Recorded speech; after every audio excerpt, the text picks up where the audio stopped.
2008년부터 독도 문제를 연구하셨다고 그러는데 네. 그러면은 그 결론적으로는 독도는 한국 땅이다라고 네, 그렇게 말씀드릴 수 있습니다. 더 말씀드리면 일본은 적어도 역사적으로 3번이나 독도가 한국 땅이다라는 공문서를 남겼는데 그것을 일본 정부는 은폐하고 있고요. 그러니까 일본은 일단 일본의 유리한 내용만 내놓고 있고 불리한 내용은 다 감췄습니다. 이런 것을 봐더라도 독도 문제라는 것은 사실상 그 한국에 상당히 유리한 것이고, 그러니까 독도 영유권이라는 것은 한국에 있는 것이다라는 것을 먼저 말하고 있습니다.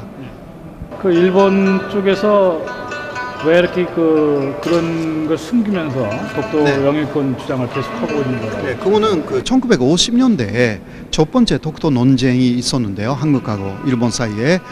그때는 한국 쪽에도 아직 그 연구가 좀 미흡한 부분이 있었습니다. 그래서 일본 사람들은 그때는 그 확실하게 독도는 일본 영토라고 그쪽의 연구가 좀 앞섰거든요. 사실. 그러니까 1950년대의 주장을 계속 그것을 바꾸지 않고 일단 해버린 내용이기 때문에 지금도 유지하고 있다. 그러나 그 사이에 그 한국 쪽에서 많은 연구가 축적되었는데 그 부분은 지금 많이 무시하고 있는 상황이라고 할 수가 있고, 그리고 또 경제적인 이익이 그 어업협정이라든가 그런 문제로 독도가 일본 땅이며 그 독도를 기점으로 해서 얻어지는 바다가 수역이 일본에서 무시 못하기 때문에 계속 주장하고 있다. 그렇게 볼 수 있습니다. 교수님처럼 독도는 한국 땅이라고 믿고 있거나 그렇게 얘기하시는 일본인들이 많이 계신가요? 예를 들면 일본 정부가 은폐하고 있는 문서가 있지 않습니까? 아까 제가 말씀드린 그것을 알게 된 그 일본 지식인들은 조금씩 지금 바뀌고 있습니다.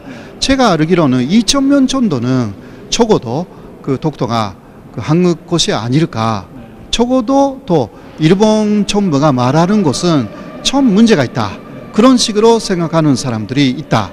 그렇게 말씀드릴 수 있습니다. 네, 3번의 그 고문서로 자기 일본 측에서 독도는 한국 땅이라는 것을 네. 인정했다는데 그걸 좀 구체적으로 좀 설명을 네, 해주시면. 구체적으로는요. 예를 들면 아주 오래된 문서는 그 1696년의 문서입니다. 당시 울룬도가 한일 간에 좀 분쟁이 됐어요. 그때 그 일본은 독도에 대해서도 조사를 했습니다. 근데 그 결과 이 독도도 일본 것이 아니다.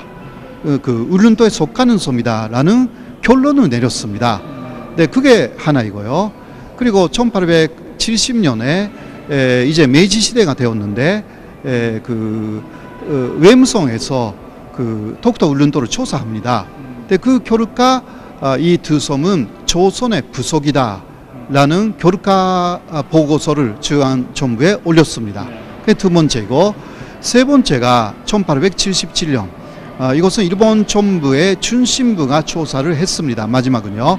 네, 역시 울룬도하고 독도는 조선 시대에, 그러니까 일본에서 말하면 에도 시대에 모두 조선 것으로 결론난 내용이다. 그래서 이 두 섬에 대해서 욕심을 갖지 말아라 라는 지령을 당시 최고 권력기관이 그 일본 내부의 내무성이라든가 외무성에게 그리고 시마네 형에게도 보냈습니다. 이게 세 번이라고 할 수가 있죠. 교수님은 그 근거 자료를 다 보신 다 건가요? 갖고 있습니다. 갖고 계십니다. 네, 원본 복사를 다 갖고 있습니다. 그러면은 그거를 일본에서는 일단은 전부 감추죠. 네, 감추고. 네, 그 웹손 사이트에 그 다케시마 문제라는 그러한 사이트를 만들었어요. 일본 정부가. 그러나 거기에는 그 문제는 한마디도 말을 안 하고 있습니다. 사실상 또 많이 일본에 불리한 내용들이 많아요. 네, 그거는 다 없습니다. 다. 그렇게 하는 것은 일본뿐만이 아니라 세계를 호도하는 그러한 입장에 일본 외무성 자체가 써 있다. 그렇게 볼 수밖에 없습니다. 한국 사람으로서는 독도는 당연히 우리 땅이라고 생각하고 있는데 일본은 또 틀리게 생각하고 국제 분쟁으로 좀 끌고 가려는 거 아니냐. 네, 그렇습니다. 그런데 이제 어떻게 이 문제를 해결을 해야 될 거라고 보십니까? 이 문제는 상당히 복잡합니다. 사실 현실적으로 해결을 하려고 하면 예를 들면 어업협정 문제도 좀 걸려있는 부분이 있고요. 그래서 일본은 자꾸 좀 분쟁화 시켜서 국제사법재판소, 그러나 그곳은 좀 쉽지 않습니다. 그렇기 때문에 요새는 국제해양법재판소, 그쪽으로 끌려가려는 그런 움직임이 좀 포착된다고 합니다. 그러니까 우리로서는 먼저 한국 정부로서는 그 국제 분쟁화는 절대 피해야 된다. 근데 그 다음에 일본이 그 반박할 수 없는 자료와 논리라는 것은 일단 내놓아야 합니다. 아직은 한국 정부는 거기도 많이 안 하고 있습니다. 그것 자체가 분쟁화 그렇게 생각하니까. 근데 제 생각은 좀 다르거든요. 왜냐하면 논리와 자료를 내놓으면 이제 거기에 대해서 일본이 숨기고 있는 마당에 여러 가지를 거기에 대해서 정확하게 답변할 수가 없는 것입니다. 그러면 논리적으로 우리가 그 완전히 이겨버리기 때문에요. 그럼 일본은 논리를 바탕으로 다음에 행동, 지침을 만듭니다. 그러한 일본이 논리로 패배하면 그 이제 후퇴할 수밖에 없습니다. 그러니까 한국 정부가 확실하게 그 한국 정부의 공식 사이트에 그 독도에 대한 진실 그것을 내놓아야 한다. 그러면 세계도 우리 주장을 완전히 믿을 것이고 지금은 아직 좀 미흡해요. 한국 정부에서 교수님 같은 분들에게 이렇게 좀 논의하고 저는 그 외교통상부나 그런 데서 많이 의논을 합니다. 그러니까 제 이야기는 다 납득한대요. 그러니까 여러 가지 다른 이유로 제가 못하는 부분이 있다. 그렇게 조금 예를 들면 미국 쪽의 이야기는 하기 어렵다.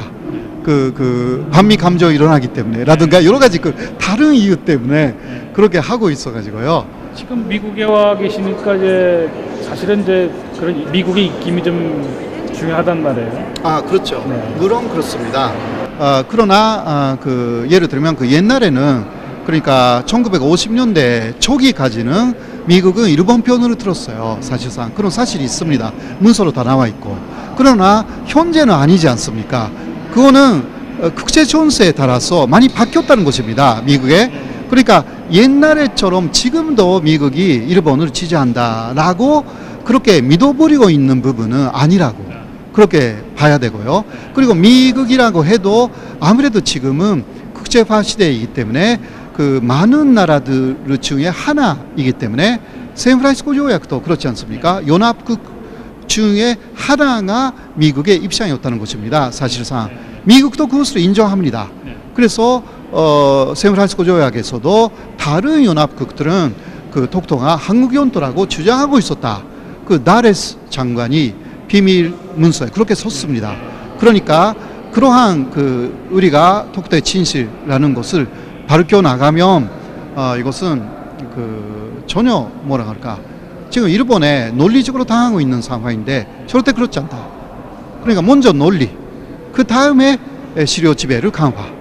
그런 방법이 바람직하다. 그렇게 생각합니다. 독도가 한국 땅이라면은 뭐 동해는 당연히 이제 동해 또는 한국해로 표기가 좀 돼야 된다는데도 동의를 하시는 건가요? 동해 문제하고요. 동해 표기 문제와 독도 영유권 문제는 별개입니다.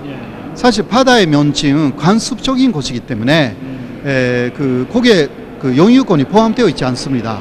예를 들면 인도양에는 호주도 접해 있고 인도네시아도 접해 있고 아프리카 동부 나라가 다 접해 있지만 거기에 있는 섬들이 다 인도의 것이 아닙니다. 그러니까 면칭은 그냥 관습이고 어떤 영유권하고도 관계가 없습니다.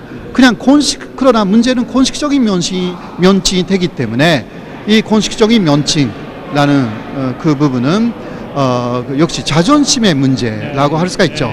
근데 우리가 반대하고 있는 마당에 일본이 계속 일본해를 주장할 수가 없습니다.